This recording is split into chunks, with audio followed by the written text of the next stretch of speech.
Ito yung aming native na kangkong.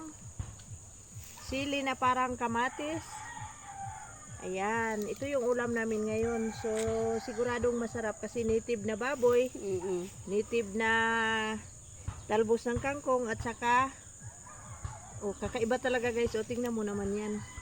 Ngayon lang ako nakakita ng sili na ganito ang hitsura. Ayan, native din yung nangunguha. Tama na yan, Queen, kasi mahaba. Go. Ayan. Kumuha kami ng kangkong. Native na kangkong to guys. Dito lang sa Yung native ito. sa kaya yung lulutuin namin sinigang siguradong masarap. Kasi yung sinigang pala na lulutuin namin is native na baboy din. So native lahat. Native din yung nangunguha. Adi intid ko. Hindi kang native aja. When nga Native ante. ng baboy. Dapat lang. When ante adupay.